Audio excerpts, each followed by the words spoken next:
Welcome. Step into a world where stories breathe through my voice. Leave everything behind, find your perfect spot, and let's begin.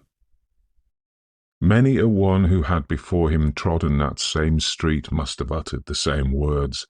The weary, the desolate, the hungry, the forsaken, the waifs and strays of struggling humanity that are always coming and going, cold, starving and miserable, over the pavements of Lambeth parish. But it is open to question whether they were ever previously spoken with a more thorough conviction of their truth, or with a feeling of keener self-pity than by the young man who hurried along Vauxhall Walk one rainy winter's night, with no overcoat on his shoulders and no hat on his head. A strange sentence for 21 to give expression to, and it was stranger still to come from the lips of a person who looked like, and who was, a gentleman. He did not appear either to have sunk very far down in the good graces of fortune. There was no sign or token which would have induced a passer-by to imagine he had been worsted after a long fight with calamity. His boots were not worn down at the heels or broken at the toes, as many, many boots were which dragged and shuffled and scraped along the pavement. His clothes were good and fashionably cut, and innocent of the rents and patches and tatters that slunk wretchedly by, crouched in doorways, and held out a hand mutely appealing for charity. His face was not pinched with famine, or lined with wicked wrinkles, or brutalized by drink and debauchery, and yet he said and thought he was hopeless, and almost in his young despair spoke the words aloud. It was a bad night to be about with such a feeling in one's heart. The rain was cold, pitiless, and increasing. A damp, keen wind blew down the cross streets leading from the river. The fumes of the gasworks seemed to fall with the rain. The road was muddy, the pavement greasy, the lamps burned dimly, and that dreary district of London looked its very gloomiest and worst. Certainly not an evening to be abroad without a home to go to, or sixpence in one's pocket. Yet this was the position of the young gentleman who, without a hat, strode along Vauxhall Walk, the rain beating on his unprotected head. Upon the houses, so large and good, once inhabited by well-to-do citizens, now let out for the most part in floors to weekly tenants, he looked enviously. He would have given much to have had a room, or even part of one. He had been walking for a long time, ever since dark in fact, and dark falls soon in December. He was tired and cold and hungry, and he saw no prospect save of pacing the streets all night. As he passed one of the lamps, the light, falling on his face, revealed handsome young features, a mobile, sensitive mouth, and that particular formation of the eyebrows, not a frown exactly, but a certain draw of the brows, often considered to bespeak genius, but which more surely accompanies an impulsive organization, easily pleased, easily depressed, capable of suffering very keenly or of enjoying fully. In his short life he had not enjoyed much, and he had suffered a good deal. That night, when he walked bareheaded through the rain, affairs had come to a crisis. So far as he in his despair felt able to see or reason, the best thing he could do was to die. The world did not want him. He would be better out of it. The door of one of the houses stood open, and he could see in the dimly lighted hall some few articles of furniture waiting to be removed. A van stood beside the curb, and two men were lifting a table into it as he for a second paused. Ah, he thought, even those poor people have some place to go to, some shelter provided, while I have not a roof to cover my head, or a shilling to get a night's lodging. And he went on fast, as if memory were spurring him, so fast that a man running after had some trouble to overtake him. "Master Graham! Master Graham!" this man exclaimed breathlessly, and thus addressed, the young fellow stopped, as if he had been shot. "Who are you that know me?" he asked, facing round. "I'm William. Don't you remember William, Master Graham?" And Lord's sake, sir, what are you doing out on a night like this without your hat? I forgot it, was the answer, and I didn't care to go back and fetch it. Then why don't you buy another, sir? You'll catch your death of cold, and besides, you'll excuse me, sir, but it does look odd. I know that, said Master Graham grimly, but I haven't a halfpenny in the world.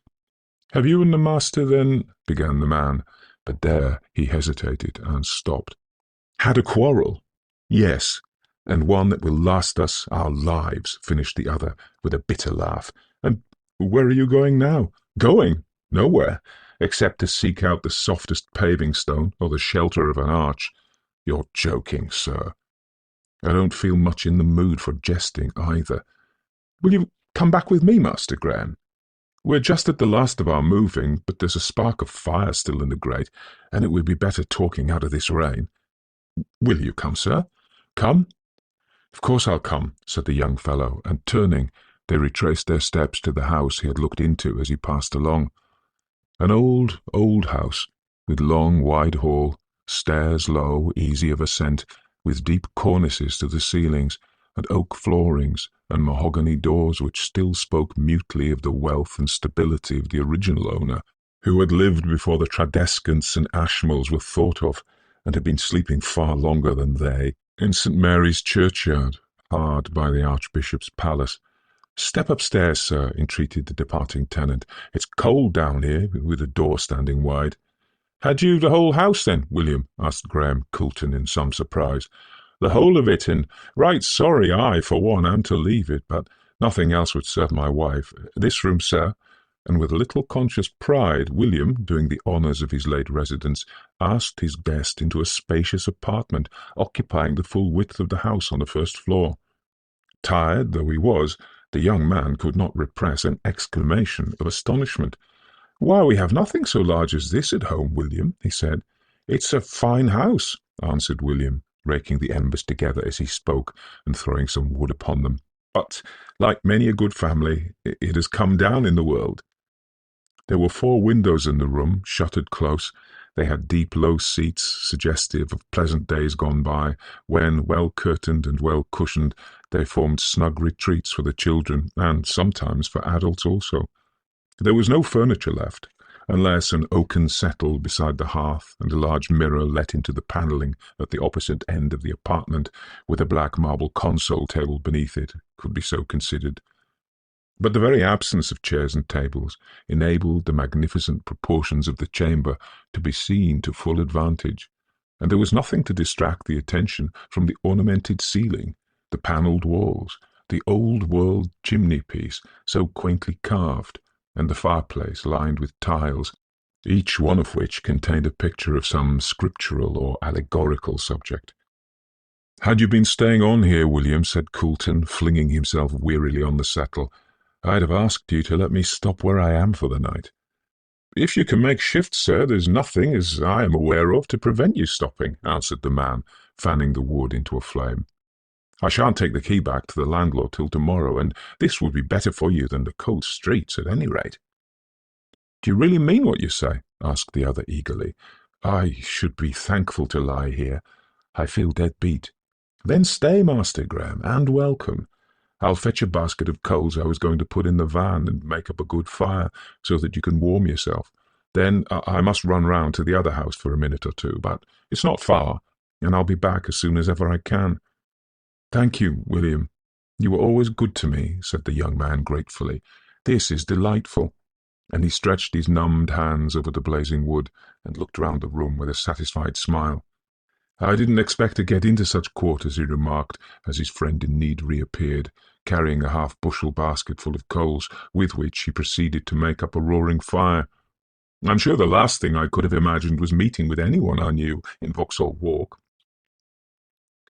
"Where were you coming from, Master Graham?" asked William curiously.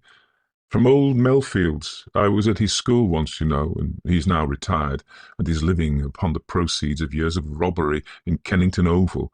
I thought perhaps he would lend me £1, or offer me a night's lodgings, or even a glass of wine. But oh dear, no.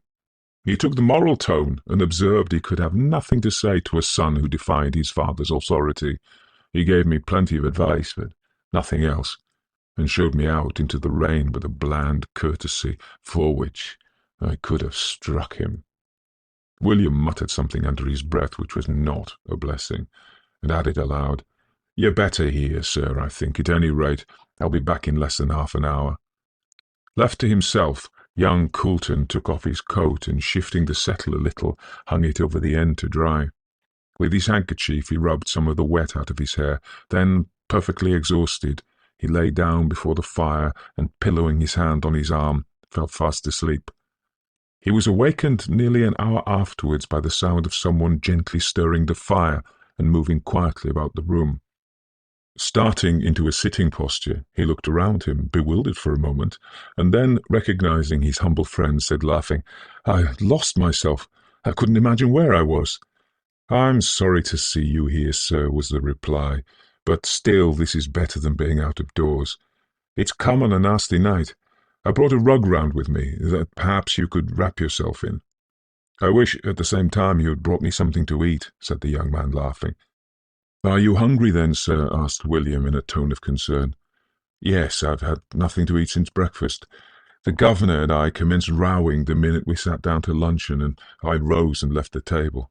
But hunger does not signify. I'm dry and warm, and I can forget the other matter in sleep." "And it's too late now to buy anything," soliloquized the man. "The shops are all shut long ago. Do you think, sir," he added, brightening, "you could manage some bread and cheese?" "Do I think? I should call it a perfect feast," answered Graham Coulton. "But never mind about food tonight, William. You have had trouble enough and to spare already." William's only answer was to dart to the door and run downstairs. Presently he reappeared, carrying in one hand bread and cheese wrapped up in paper, and in the other a pewter measure full of beer. "It's the best I could do, sir," he said apologetically. "I had to beg this from the landlady." "Here's to her good health!" exclaimed the young fellow gaily, taking a long pull at the tankard. "This tastes better than champagne in my father's house." "Won't he be uneasy about you?" ventured William, who, having by this time emptied the coals, was now seated on the inverted basket, looking wistfully at the relish with which the son of the former master was eating his bread and cheese. "No," was the decided answer. "When he hears it pouring cats and dogs, he'll only hope I am out in the deluge, and say a good drenching will cool my pride." "I don't think you're right there," remarked the man. "But I am sure I am. My father always hated me, as he hated my mother." "Begging your pardon, sir, he was over fond of your mother." "If you had heard what he said about her today, you might find reason to alter your opinion. He told me I resembled her in mind as well as body, that I was a coward, a simpleton, and a hypocrite." "He didn't mean it, sir." "He did, every word. He does think I'm a coward because I... And the young fellow broke into a passion of hysterical tears. "I don't half like leaving you here alone," said William, glancing round the room with a quick trouble in his eyes. "But I have no place fit to ask you to stop, and I'm forced to go myself because I'm night watchman and must be on at 12 o'clock. "I shall be right enough," was the answer, "only I mustn't talk any more of my father. Tell me about yourself, William. How did you manage to get such a big house, and why are you leaving it?" "The landlord put me in charge, sir, and it was my wife's fancy not to like it." "Why did she not like it?" "She felt desolate alone with the children at night," answered William, turning away his head, then added next minute, "Now, sir, if you think I can do no more for you, I'd best be off. The time's getting on. I'll look round tomorrow morning." "Good night," said the young fellow, stretching out his hand, which the other took as freely and frankly as it was offered. "What should I have done this evening if I'd not chanced to meet you?" "I don't think there is much chance in the world, Master Graham," was the quiet answer. "I do hope you'll rest well, and not be the worse for your wetting." "No fear of that," was the rejoinder, and the next minute the young man found himself all alone in the old house in Vauxhall Walk. 2. Lying on the settle, with the fire burnt out, and the room in total darkness, Graham Coulton dreamed a curious dream. He thought he awoke from deep slumber to find a log smouldering away upon the hearth, and the mirror at the end of the apartment reflecting fitful gleams of light. He couldn't understand how it came to pass that, far away as he was from the glass, he was able to see everything in it, but he resigned himself to the difficulty without astonishment, as people generally do in dreams. Neither did he feel surprised when he beheld the outline of a female figure seated beside the fire, engaged in picking something out of her lap and dropping it with a despairing gesture. He heard the mellow sound of gold and knew she was lifting and dropping sovereigns. He turned a little so as to see the person engaged in such a singular and meaningless manner, and found that where there had been no chair on the previous night, there was a chair now, on which was seated an old wrinkled hag, her clothes poor and ragged, a mob cap barely covering her scant white hair, her cheeks sunken, her nose hooked, her fingers more like talons than aught else, as they dived down into the heap of gold, portions of which they lifted but to scatter mournfully. "Oh, my lost life!" she moaned in a voice of bitterest anguish. "Oh, my lost life! For one day! For 1 hour of it again!" Out of the darkness, out of the corner of the room where the shadows lay deepest, out from the gloom abiding near the door, out from the dreary night with their sodden feet and wet dripping from their heads, came the old men and the young children, the worn women and the weary hearts whose misery that gold might have relieved, but whose wretchedness it mocked. Round that miser, who once sat gloating as she now sat lamenting, they crowded, all those pale, sad shapes, the aged of days, the infant of hours, the sobbing outcast, honest poverty, repentant vice. But one low cry proceeded from those pale lips, a cry for help she might have given, but which she withheld. They closed about her all together as they had done singly in life. They prayed, they sobbed, they entreated. With haggard eyes the figure regarded the poor she had repulsed, the children against whose cries she had closed her ears, the old people she had suffered to starve and die, for want of which would have been the merest trifle to her. Then, with a terrible scream, she raised her lean arms above her head and sank down, down, the gold scattering as it fell out of her lap and rolling along the floor till its gleam was lost in the outer darkness beyond. Then Graham Coulton awoke in good earnest, with the perspiration oozing from every pore, with a fear and an agony upon him such as he had never before felt in all his existence, and with the sound of the heart-rending cry, "Oh, my lost life!" still ringing in his ears. Mingled with all, too, there seemed to have been some lesson for him which he had forgotten, that, try as he would, eluded his memory, and which, in the very act of waking, glided away. He lay for a little while thinking about all this, and then, still heavy with sleep, retraced his way into dreamland once more. It was natural, perhaps, that mingling with the strange fantasies which follow in the train of night and darkness, the former vision should recur, and the young man ere long found himself toiling through scene after scene, wherein the figure of the woman he had seen seated beside a dying fire held principal place. He saw her walking slowly across the floor, munching a dry crust, she who could have purchased all the luxuries wealth can command. On the hearth, contemplating her, stood a man of commanding presence, dressed in the fashion of long ago. In his eyes there was a dark look of anger, on his lips a curling smile of disgust.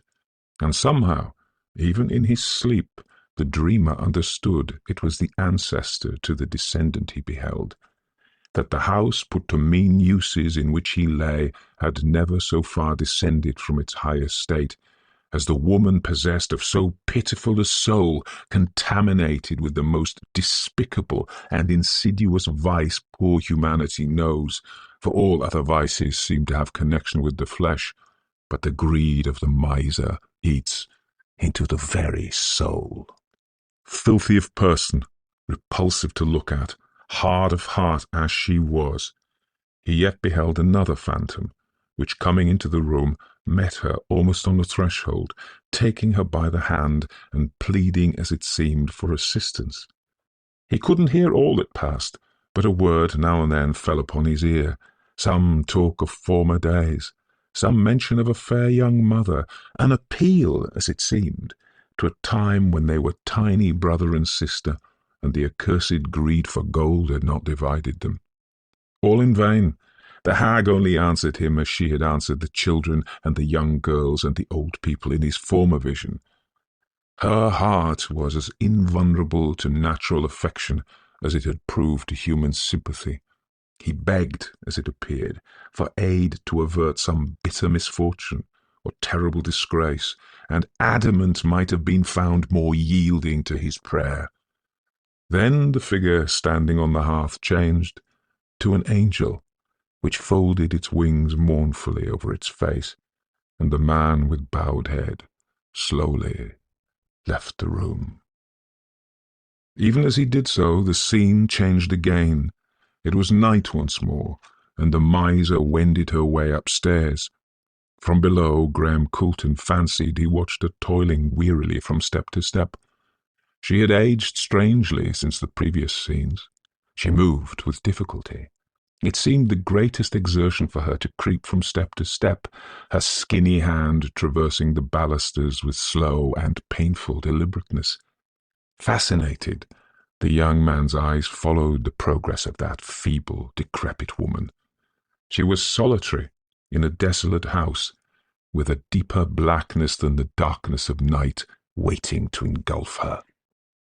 It seemed to Graham Coulton that after that he lay for a long time in a still dreamless sleep, upon waking from which he found himself entering a chamber as sordid and unclean in its appointments as the woman of his previous vision had been in her person.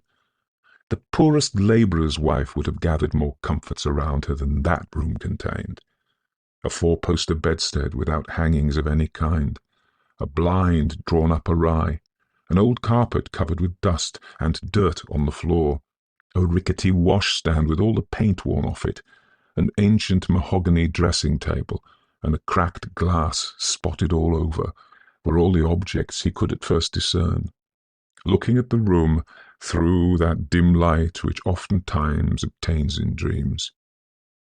By degrees, however, he perceived the outline of someone lying huddled on the bed. Drawing nearer, he found it was that of the person whose dreadful presence seemed to pervade the house. What a terrible sight she looked, with her thin white locks scattered over the pillow, with what were mere remnants of blankets gathered about her shoulders, with her claw-like fingers clutching the clothes, as though even in sleep she was guarding her gold. An awful and a repulsive spectacle, but not with half the terror in it of that which followed. Even as the young man looked, he heard stealthy footsteps on the stairs.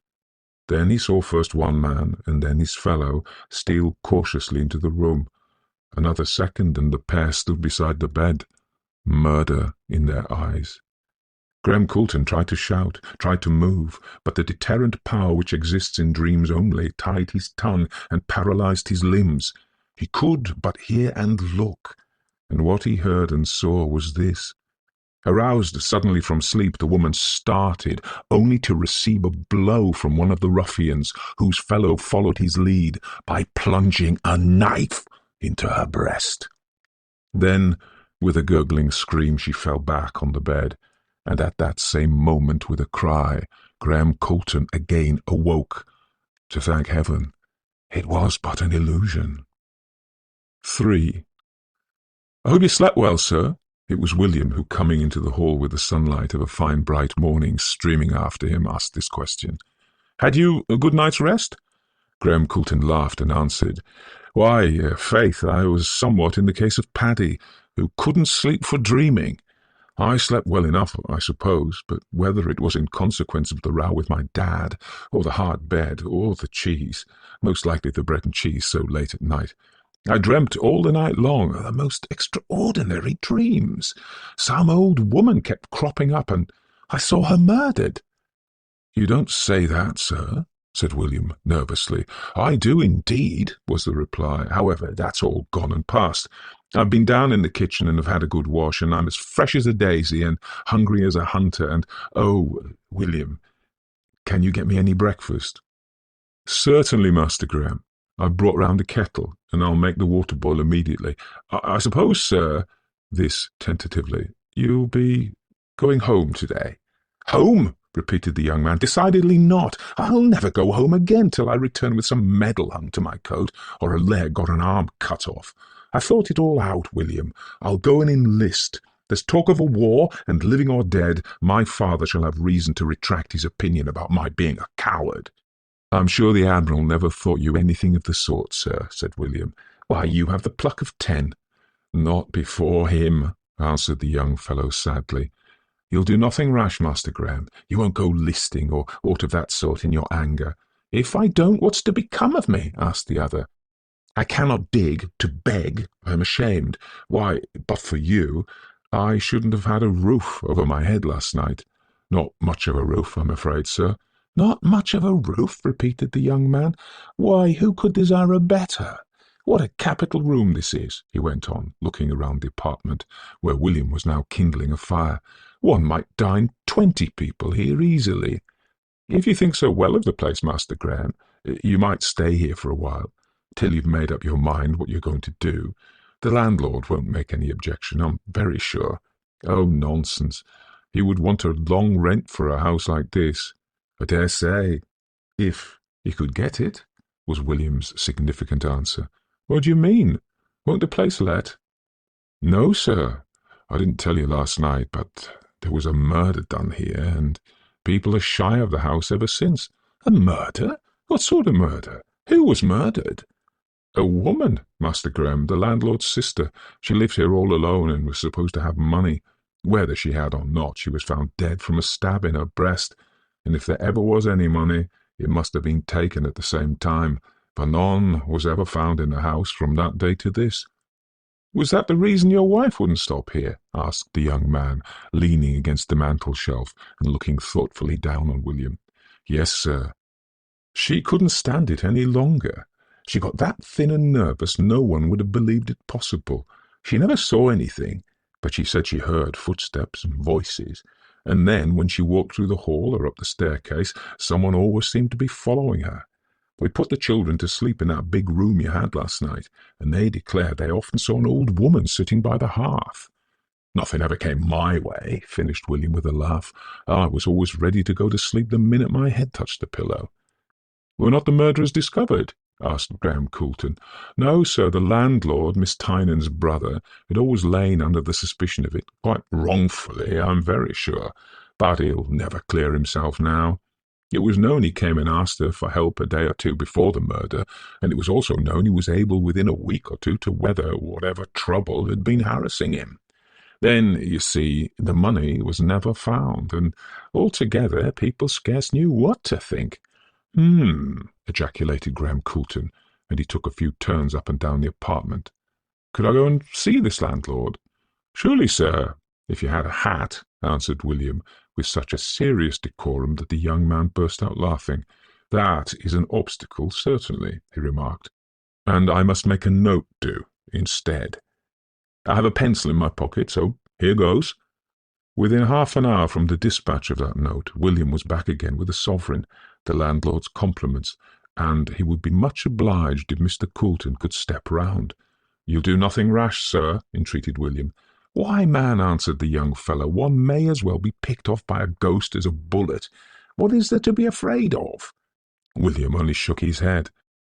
He didn't think his young master was made of the stuff likely to remain alone in a haunted house and solve the mystery it assuredly contained by dint of his own unassisted endeavours. And yet, when Graham Coulton came out of the landlord's house, he looked more bright and gay than usual, and walked up the Lambeth Road to the place where William awaited his return, humming an air as he paced along. "We've settled the matter," he said, "and now if the dad wants his son for Christmas, it'll trouble him to find him." "Don't say that, Master Graham, don't," entreated the man with a shiver. "Maybe after all it would have been better if you'd never happened to chance upon Vauxhall Walk." "Don't croak, William," answered the young man. "If it was not the best day's work I ever did for myself, I'm a Dutchman." During the whole of that forenoon and afternoon, Graham Coulton searched diligently for the missing treasure Mr. Tynan assured him had never been discovered. Youth is confident and self-opinionated, and this fresh explorer felt satisfied that, though others had failed, he would be successful. On the second floor he found one door locked, but he didn't pay much attention to that at the moment, as he believed if there was anything concealed it was more likely to be found in the lower than the upper part of the house. Late into the evening he pursued his researches in the kitchen and cellars and old-fashioned cupboards, of which the basement had an abundance. It was nearly 11 when, engaged in poking about amongst the empty bins of a wine cellar as large as a family vault, he suddenly felt a rush of cold air at his back. Moving, his candle was instantly extinguished, and in the very moment of being left in darkness, he saw, standing in the doorway, a woman resembling her who had haunted his dreams overnight. He rushed with outstretched hands to seize her, but clutched only air. He relit his candle and closely examined the basement, shutting off communication with the ground floor ere doing so. All in vain. Not a trace could he find of living creature. Not a window was opened. Not a door unbolted.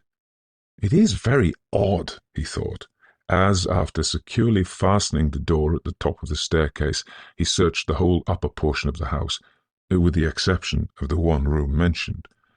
"I must get the key of that tomorrow," he decided, standing gloomily with his back to the fire, and his eyes wandering about the drawing-room, where he had once again taken up his abode.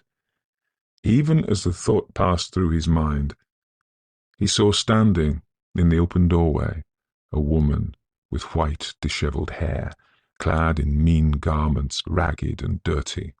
She lifted her hand and shook it at him with a menacing gesture, and then, just as he was darting towards her, a wonderful thing occurred.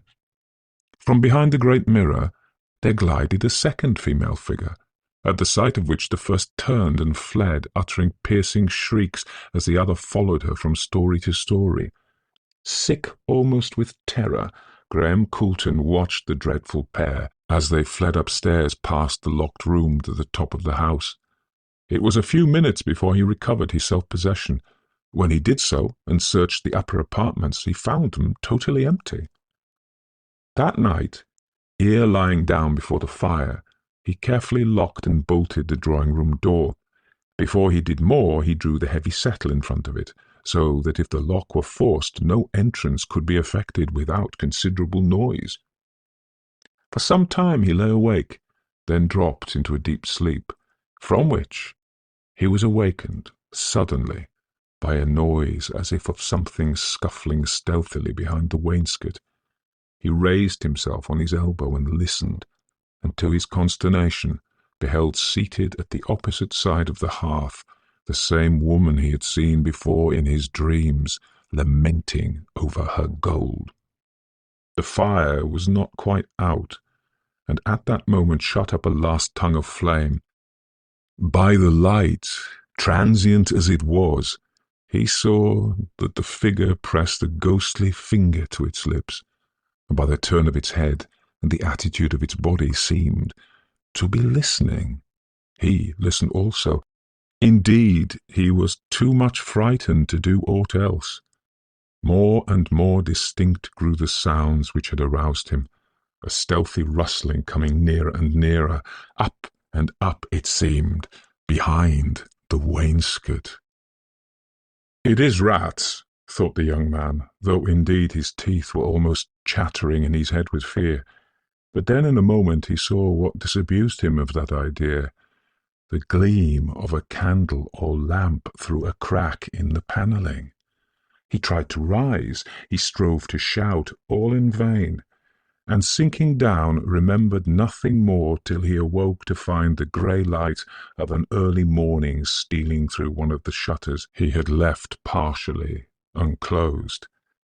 For hours after his breakfast, which he scarcely touched, Long after William had left him at midday, Graham Coulton, having in the morning made a long and close survey of the house, sat thinking before the fire. Then, apparently having made up his mind, he put on the hat he had bought and went out. When he returned, the evening shadows were darkening down, but the pavements were full of people going marketing, for it was Christmas Eve, and all who had money to spend seemed bent on shopping. It was terribly dreary inside the old house that night. Through the deserted rooms, Graham could feel that ghostly semblance was wandering mournfully. When he turned his back, he knew she was flitting from the mirror to the fire, from the fire to the mirror. But he was not afraid of her now. He was far more afraid of another matter he had taken in hand that day. The horror of the silent house grew and grew upon him. He could hear the beating of his own heart in the dead quietude which reigned from garret to cellar. At last William came, but the young man said nothing to him of what was on his mind. He talked to him cheerfully, and hopefully enough wondered where his father would think he'd got to, and hoped Mr. Tynan might send him some Christmas pudding. Then the man said it was time for him to go, and when Mr. Coulton went downstairs to the hall door, remarked the key was not in it. "No," was the answer. I took it out today to oil it." "It wanted oiling," agreed William, "for it worked terribly stiff." Having uttered which truism, he departed.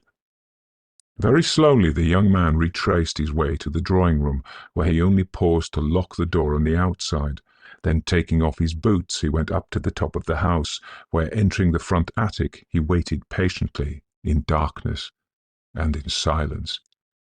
It was a long time, or at least it seemed long to him, before he heard the same sound which had aroused him on the previous night, a stealthy rustling, then a rush of cold air, then cautious footsteps, then the quiet opening of a door below.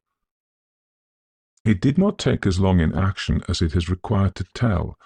In a moment the young man was out on the landing and had closed a portion of the panelling on the wall which stood open. Noiselessly he crept back to the attic window, unlatched it, and sprung a rattle, the sound of which echoed far and near through the deserted streets. Then, rushing down the stairs, he encountered a man who, darting past him, made for the landing above, but perceiving the way of escape closed, fled down again, to find Graham struggling desperately with his fellow. "Give him the knife, come along," he said savagely, and next instant Graham felt something like a hot iron through his shoulder, and then heard a thud as one of the men, tripping in his rapid flight, fell from the top of the stairs to the bottom. At the same moment there came a crash, as if the house was falling, and faint, sick and bleeding, young Coulton lay insensible on the threshold of the room where Miss Tynan had been murdered. When he recovered, he was in the dining-room, and a doctor was examining his wound. Near the door a policeman stiffly kept guard. The hall was full of people. All the misery and vagabondism the streets contain at that hour was crowding in to see what had happened. Through the midst 2 men were being conveyed to the station-house, one with his head dreadfully injured on a stretcher, the other handcuffed, uttering frightful imprecations as he went. After a time the house was cleared of the rabble, the police took possession of it, and Mr. Tynan was sent for. "What was that dreadful noise?" asked Graham feebly, now seated on the floor with his back resting against the wall. "I don't know. Was there a noise?" said Mr. Tynan, humouring his fancy, as he thought. "Yes, in the drawing-room, I think. The key's in my pocket." Still humouring the wounded lad, Mr. Tynan took the key and ran upstairs. When he unlocked the door, what a sight met his eyes! The mirror had fallen. It was lying all over the floor, shivered into 1,000 pieces. The console table had been borne down by its weight, and the marble slab was shattered as well. But this was not what chained his attention. Hundreds, thousands of gold pieces were scattered about, and an aperture behind the glass contained boxes filled with securities and deeds and bonds, the possession of which had cost his sister her life. "Well, Graham, and what do you want?" asked Admiral Coulton that evening, as his eldest-born appeared before him, looking somewhat pale, but otherwise unchanged. "I want nothing," was the answer. but to ask your forgiveness. William has told me all the story I never knew before, and if you let me, I'll try to make it up to you for the trouble you've had. I am provided for," went on the young fellow with a nervous laugh. "I've made my fortune since I left you, and another man's fortune as well." "I think you're out of your senses," said the Admiral shortly. "No, sir, I have found them," was the answer, "and I mean to strive and make a better thing of my life than I should ever have done had I not gone to the old house in Vauxhall Walk." "Vauxhall Walk? What's the lad talking about?" "I will tell you, sir, if I may sit down," was Graham Coulton's answer. And then he told his story. I hope you felt every word of this journey, just as deeply as I felt telling it to you.